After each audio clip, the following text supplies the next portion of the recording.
Peace, y'all. Peace, peace. I want to talk about a few things today. I want to talk about, I want to discuss the topic of entertainers that break the oath. Okay. This happens a lot in entertainment. A lot of times it happens in front of us, and we don't even realize what's going on. Okay. So first, I'm going to define what the word oath means. Okay. Okay. So oath is a solemn, usually formal calling upon God or a God to witness to the truth of what one says, or to witness that one sincerely intends to do what one says. Okay? So basically, you're agreeing to follow suit. Okay? You're agreeing that what you say is honest. All right? And there are penalties for breaking the oath. Okay? There are a lot of penalties for breaking an oath. Okay? This happens a lot to a lot of entertainers, even the ones on the lower levels. People that decide to break the oath, usually are struck with penalties. Okay, years ago you had Little Kim that stood on the stand and lied to the judge. Now, some may say that was a real thing to do, but when you work for these organizations, that's a big no-no. Okay, so when you notice these artists doing the lip over the mouth in a shh manner, like shh, don't say nothing. That's to show you that they've taken an oath. All right, to keep secrecy. All right, that they won't say nothing. They won't tell.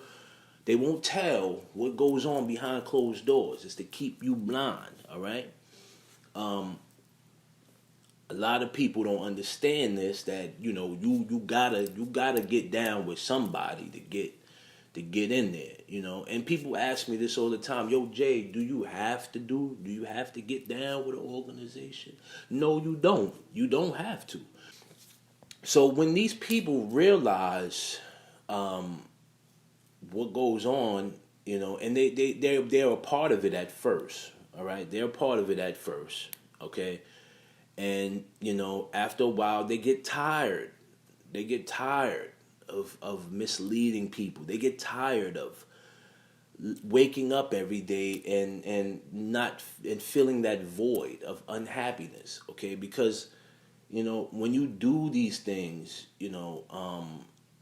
there's an emptiness that you deal with, okay? When they start to see you rebelling and not following suit, like you said you would in this oath, you agreed to these terms, okay? There are penalties behind this, okay? So you start to see a lot of these entertainers being locked up or scandals come out, all right? When they decide to follow suit, the allegations are all of a sudden gone. All right? Let's think about it. When the first time R. Kelly was accused of this, right? I was in high school. I remember. It was 2002. 2002. This was the first time. Maybe earlier than that, 2001, I think. Okay?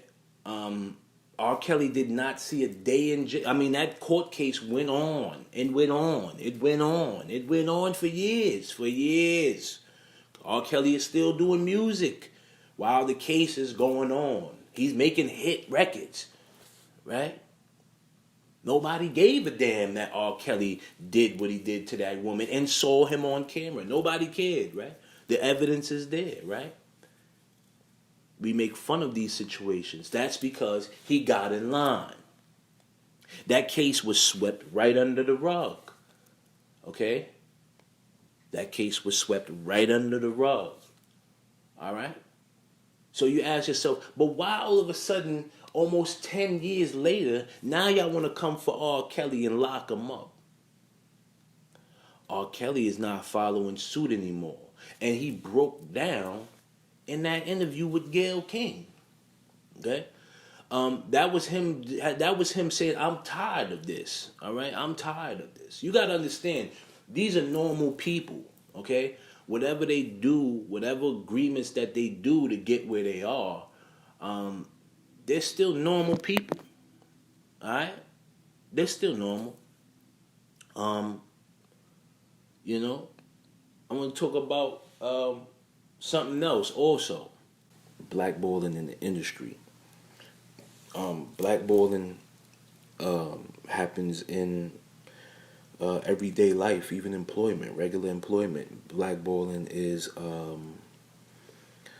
something that should be illegal. It should be illegal, but it's not. Okay. Um,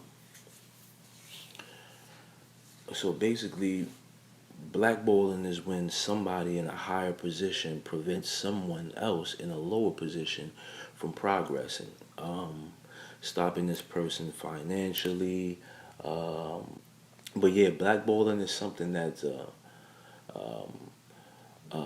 tactic used. I would say that this is probably something that was started with the Willie Lynch era. You know what I'm saying? Crab in the barrel mentality.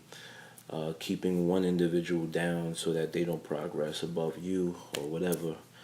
Um, yeah, this happens a lot, man. But what I don't understand is why a lot of gatekeepers in the industry they don't allow certain people to come in. You know that to me I don't understand. I never understood that. If you are in a position to financially help someone, what is the point of preventing them from succeeding financially? You know, what happens is the person may go to a record label and be getting and may get a deal. A record deal may come along. Okay. Um, Now this person that's in the office about to get the deal, someone else that person may be having an issue with can call that label and say, "Hey, don't do business with them." Okay, and the deal is done. Now, How about this? How about this? Why you got me talking? How about I can stop a record at Koch? I believe you could. you could know somebody that may have close connections to a person. This person, you know, may tell you, yeah, I'm pass the music to such and such, okay, and and then now you in hopes of getting, you rubbing shoulders with this person in hopes of getting an opportunity, but the opportunity never comes, okay, and you ask yourself, why? Is it something I'm doing wrong? No, it's the person that's playing the middleman between you and that individual that you're trying to get to. Okay, so when you call yourself trying to rub shoulders with such and such, or try to rub shoulders with such and such to get to another person that's in a higher position, you're just preventing your own situation, because the middleman is not going to want you to become higher than him. So let's just say you rap, okay, and your homeboy down the street knows Meek Mill, okay, all right, and you want your homeboy to get your CD to Meek Mill or your music to Meek Mill, right? You know, because like they say, every sixth person knows somebody that knows somebody. Okay, so somebody knows somebody. Okay, so you get next to this guy, you're like, yo, man, I need you to pass my music to Meek. Okay, he tells you to your face, I'll see if it's good. I'll let him see what I can do, right? But all the while, you never get nowhere. You don't get anywhere. You dealing doing music. Yo, did he listen to it? Yeah. He said it's dope, man. He said it's dope. Okay. 9 times out of 10, your music never made it to this person. Okay. Either this individual that you're going through is possibly hating on you, Or there could be a situation whereas you're just not that good, but he's afraid to tell you. So here's the thing, right? That middleman will not want you to progress above him. Okay, these are things that happen all the time, because now if you become in a higher position than him, then who's gonna bring him up? You understand what I'm saying? So, and then it'll just be he's, beneath. Why would this is how most people feel. Why would I put you in position? Why would I put you in a better position than me? You get what I'm saying? That's how a lot of these people think. Okay, you have to understand this is something that's been going on for ages, man. So blackballing is something that's used in the industry and it's used in everyday life, man. A lot of us human beings are very selfish, so we have a selfish mentality. So when you're dealing with blackballing and people preventing you from progressing and saying, "Hey, don't do business with this guy," they're talking about you behind your back while you're not there to defend yourself. Making business plans, making decisions for you financially without your knowledge. That should be against the law, in my personal opinion. I don't think that someone else should be in control of your destiny. You get what I'm saying? That to me, that's crazy when you think about it. That someone else can control your destiny. All right, so you can have talent. Someone else may have an issue with you, okay, and they'll prevent you from feeding your family, okay, by making a phone call. And now, 5 minutes before that phone call, you was about to make $750,000 to change your life, but one person made a phone call and demise that whole situation. This is crazy when you think about it. So, yeah. Hope everybody has a blessed day. You know what I mean? Stay safe out there. Peace.